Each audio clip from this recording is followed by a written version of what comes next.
Am I the asshole for not allowing my late husband's affair partner come to his funeral? 3 weeks ago my husband died in a car accident halfway across the country. He said he was going to a work trip, but we later found out that all of that was just another one of his lies, and he was actually on a cheating trip. Something he'd seemingly been doing for at least the past 5 years. So yeah. It's been a very fun few weeks. Feel fantastic. Our kids are 7F, 14M, and 19M. Only the eldest knows about the affair, and we all agreed to keep it to ourselves. The problem lies with his partner. She wanted to be involved. I told her that wouldn't be possible, and she should respect our privacy. Even putting my feelings aside, though he's trying to be strong for his younger siblings, my eldest is battling with his anger and grief. Having her there would only cause problems. Regardless, she was there when we arrived at the graveyard, standing some distance away, but she was still close enough to everyone to just make her stand out as if she wants to be seen.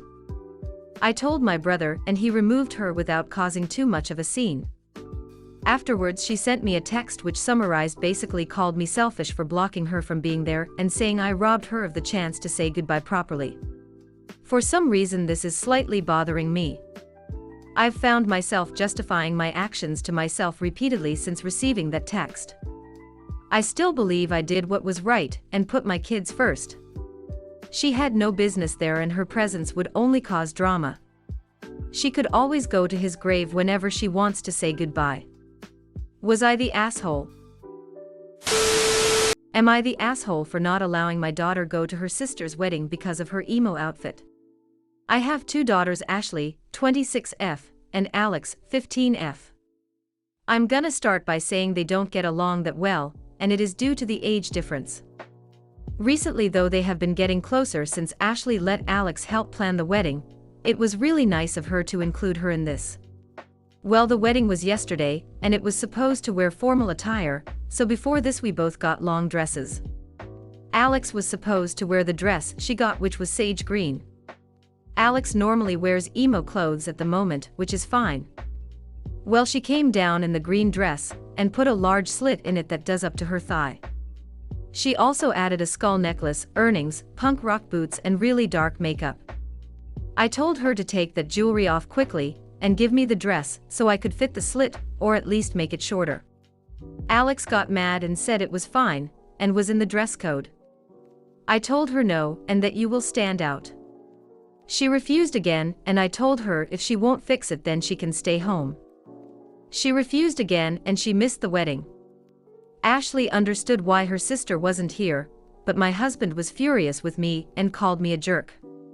Alex is still not talking to me also. Edit, comments people said were relevant. I got there really early before the wedding and brought the issue up in person. Ashley was still getting ready, that's when we had the conversation.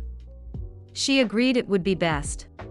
I also text my daughter that if she changes the outfit I could pick her up in time for the wedding, no response. I am fine with her expressing herself. She picked out the dress, and she told me what she was gonna do for her makeup. Then the day of the wedding she did all of this. The slit was so high I could see her underwear as she walked fast, not to mention the jewelry was huge. I just don't get why she would do that. It was inappropriate to dress like that for the event, there is a time and place.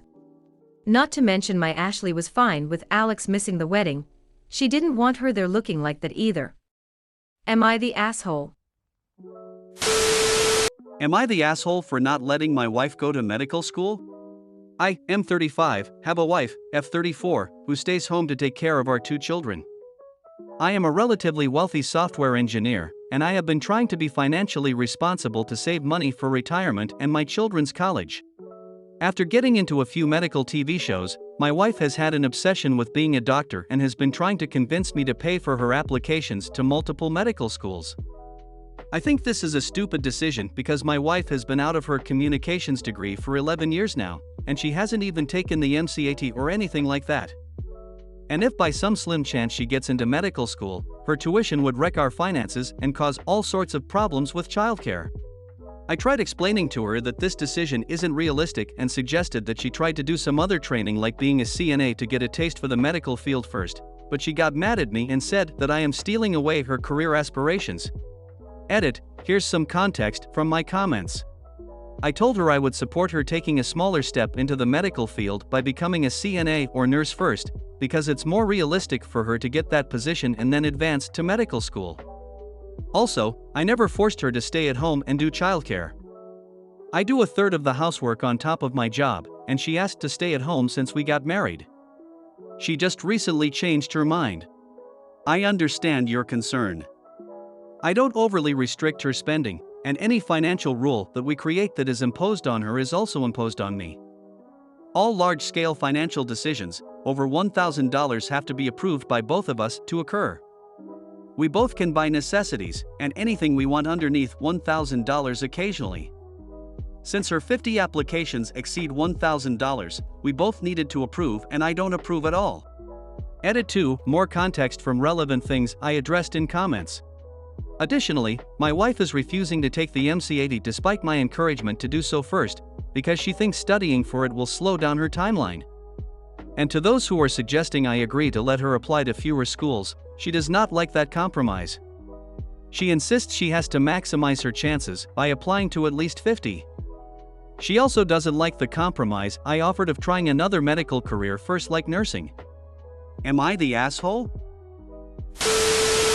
Am I the asshole for yelling at my roommate to shut up while she was FaceTiming her family? I F20 live in a shared house with 4 roommates. One of my roommates, Jane, F29, is an immigrant and migrated to our country around 4 years ago because of better job opportunities. Jane moved in around 3 months ago to replace one of our old roommates who left after her lease with the landlord was up.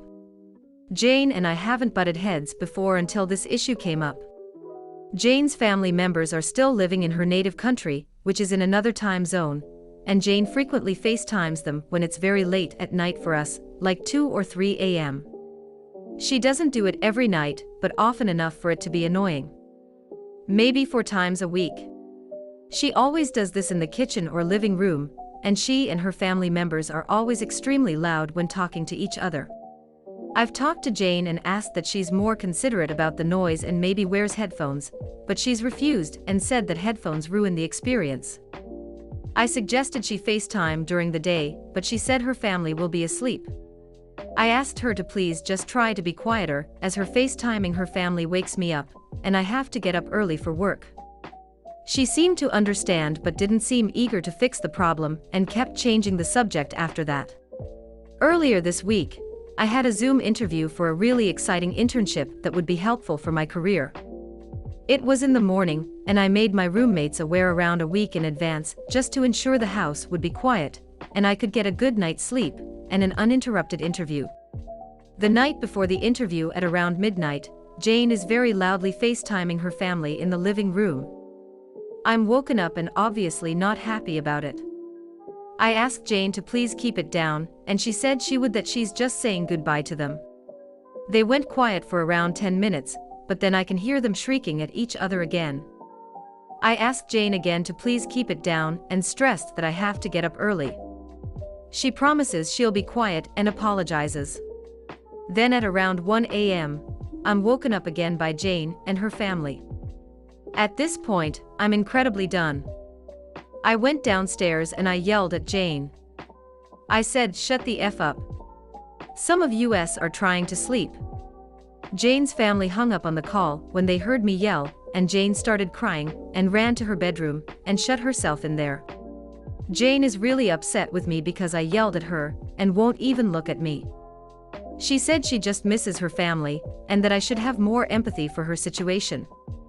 My other roommates said I was being way too harsh on her. I feel conflicted. I feel guilty for yelling at her, but at the same time, I'm very frustrated with her for being disruptive. Am I the asshole?